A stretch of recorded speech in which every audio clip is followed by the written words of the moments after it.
नमस्कार. आपण छत्रपती संभाजीनगरच्या छावणी या भागामध्ये आलो आहोत. या ठिकाणी एक दिंडी आहे. दिंडीचे जे व्यवस्थापक आहे किंवा जे मुख्य आहेत त्यांच्याकडून आपण थोडीशी दिंडीची माहिती जाणून घेण्याचा प्रयत्न करू. बोला सर, बोला ना.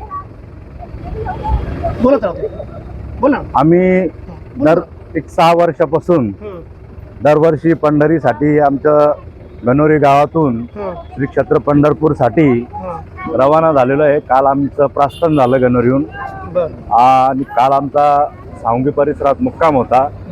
दुसऱ्या मुक्कामासाठी आम्ही शिवराईसाठी आज दुसरा आमचा मुक्काम असेल.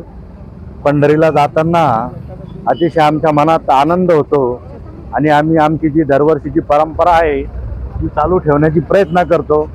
या दिंडीचं वैशिष्ट्य म्हणजे आमच्या गावातील संत रामलाल बाबा गेंदाई यांच्या पूर्व आशीर्वादाने व आमच्या दिंडीचे मुख्य महंत धर्मरत्न शास्त्री कबीर मठ यांच्या मार्गदर्शनाखाली आम्ही 6 वर्षापासून आमची वारी सुरू केलेली आहे. आणि ही वारी आम्ही जोपर्यंत आम्ही या पृथ्वीवर असो तोपर्यंत चालू ठेवण्याचा प्रयत्न करणार आहेत. वारीत गेल्याने जो आनंद आपण संसारात घेऊ शकत नाही तो आनंद आपल्याला या वारीतून मिळतो. म्हणून आम्हीही जातो वारीला, तुम्ही या वारीला. काय नडलं या संसारात, खरा जीवनाचा आनंद आहे या वारीत, ही एक म्हण आहे. आणि त्या म्हणीला खरं साध्य करण्यासाठी आमच्या गावातील सर्वच वारकरी, पंचकृषीतील वारकरी आमच्या दिंडीत सामील होता.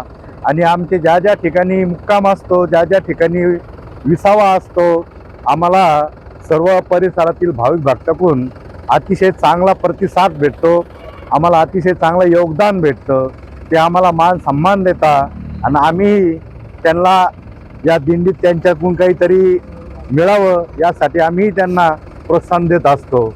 आमची हीच इच्छा आहे की सर्वांनी एकदा तरी पंढरीची वारी करावं. आम्हीही करत आहोत, तुम्हीही करावं. आषाढी एकादशी हे आपल्या धर्मामध्ये अत्यंत महत्त्वाचे असते. आषाढी एकादशी म्हणजेच आपले प्रिय आणि लाडके भगवंत विष्णू म्हणजेच पांडुरंग म्हणजेच विठ्ठल ते या ठिकाणी योग निद्रेमध्ये जातात 4 महिन्यासाठी, ज्याला आपण चातुर्मास असं म्हणतो. तर जे विष्णू जे आहेत ते चातुर्मासामध्ये 4 महिने योग निद्रा घेतात. त्यावेळेस देवादिदेव महादेव या सृष्टीचा भार सांभाळतात. अशा ठिकाणी अशा प्रकारे आषाढी एकादशीचं खूप महत्त्व आहे.